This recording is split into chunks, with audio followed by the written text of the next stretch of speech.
I'm broke the boss, I flip the script. Super Trucker Podcast got me fully equipped. Left the noise behind, now I'm stacking green. Voyager Nation make me live the dream. He's passionately explaining to you, this is the best time to move. He's just trying to explain that common sense exists. Yeah, I guess. Should dispatchers think like business owners in order to make you successful? Absolutely, 100%. Yeah, man. They have to understand the game exactly as if they were owner-operators. Yeah, I think, as a matter of fact, a lot of times we align there, but like that's where with disconnection also needs to happen. Yeah. It's a fine line. I agree, man. It's gonna be a fine line because there's, the responsibilities aren't there, but understanding all the rules of engagement, so you know exactly how to play the game. Like they gotta be able to know, how to. They have to be able to ask you what is your cost per mile. And also, look, like I've learned that one of the easiest ways, and we're not talking about old timers, the people with a lot of experience and so on. These guys we know. But sometimes we come across the trainees, right? And when you're talking to them, like, let's say we're trying to book a load from Lakeland. No.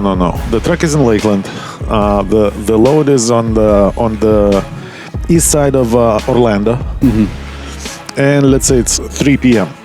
And now we're like, all right, man, 1 hour.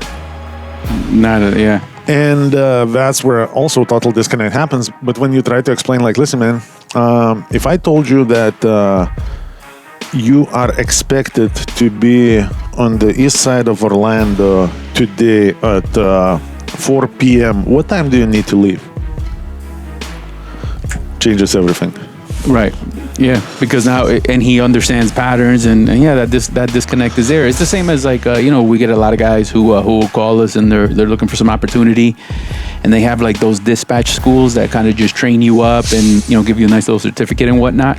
The problem is like it's all theoretical. I'm not saying it's a bad gig, but you have to be able to connect dots with like what's really going on out there. Just like you explained that.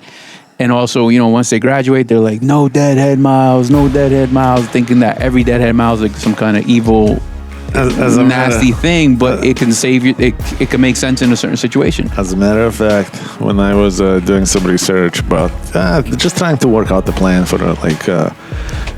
the crash course for dispatchers, right?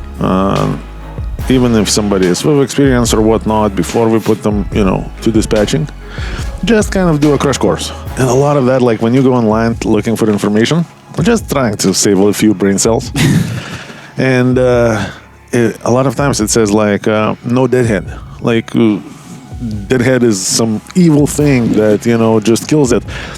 Statistically, yes, absolutely. Like you have to be considered. No, you can't be like, it is what it is. No, where am I going? What's the rate per mile? Does it offset the cost? And it's got to make sense. It's not just a blanket statement. But at the end of the day, let me give you this example. If you can run a 500-mile run, right, for $1,000,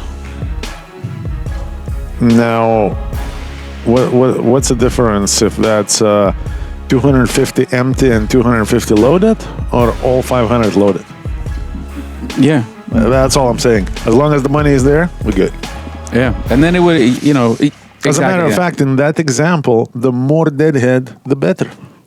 Yeah, especially if you're in Nevada, Colorado, like all that kind of stuff. Like as long as it's not in the winter, man, because sometimes the weight is actually saving your ass. Yeah. So now, when this guy can articulate like that and he can connect dots like that, you feel so much better that he's actually putting up a fight with a broker. Like, I mean, that's the sign. Like, right, this guy can connect, so when he's coming to you with loads, it's not just to kick the can down the road, just to kind of push you off because he's got another dispatcher. He's fighting a fight for you. He understands money. But also then, I've seen a lot of owner-operators on the other hand, where we think that the name of a game is, to resist freight. Right, but that's what I'm saying, man. So if this guy is thinking like a business owner, he's gonna tell you, "Hey, Mike, nah, man, we're not doing all that. This is the best load you have right now. We gotta move today. We wait. It's gonna fuck everything up. We gotta go now." So now he's coming from a place of not kicking the can down the road, but he's He's passionately explaining to you this is the best time to move. He's just trying to explain that common sense exists. Yeah, I guess so. Common sense exists, guys. All right, what's next? All right, man. And he understands revenue per truck. He should definitely be, in the know when there's a fleet driver in that truck. It's different. Got to move that bad boy even harder. Oh, that's a very good actually. Portion of the ongoing topic. I've seen a lot of times fleet owner, the guy with a few trucks and just a few drivers. He never drove a truck in his life. Now brings this, old school driver who knows everything about trucking, and now he allows that driver to make all the decisions about where we're going, what are we doing, and so on. And I actually had one of those scenarios where I saw the driver was living in somewhere in that tri-state area of Arkansas, Illinois, Missouri, and Tennessee, actually quad state area. And that's not a bad area to be in. So basically that guy, in the winter, all of a sudden, I started seeing like he goes to Miami every week. The weather's nicer, man. What are you going to do? And I'm like, what the hell is going on here? Because the freight is just not paying. Like it's not for that. Like you want to travel, you go make some money, and then you go travel. Going to Miami, it's cute, but then what? And then I brought up this issue to the owner operator. I'm like, listen, man, this is I don't know what's going on there between you and this guy. However, we're providing service to you. So as part of that service is I need to make sure that you're making money.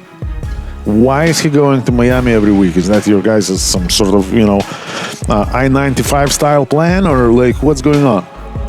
And he started defending the driver, and it didn't end well. I lost. And then he lost. And then he lost, yes. But here's what happens, man. Like I think that defending the driver is such a common thing, because here's what happens. Once desperation sets in, right, and especially that type of fleet owner that probably doesn't even have a CDL license to move the truck, the last thing they want to do is lose that driver.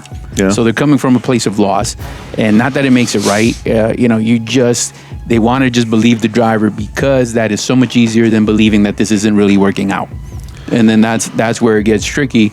And that's why we encourage our orientations. The fleet owner must attend with the driver, because we're going to air everything out, have the dispatch plan already ironed out before we even dispatch on the first load. There's no bullshit of let's figure this out as we go. Like, we need to know right away how we're going to handle this. And who's going to call the shots, and who is going to be responsible for the money made. Right, because it's not so much that the guy been in the business a long time and that fleet driver is incapable of calling shots. I'm not saying that. What I am saying is he doesn't have the same liabilities as everybody else.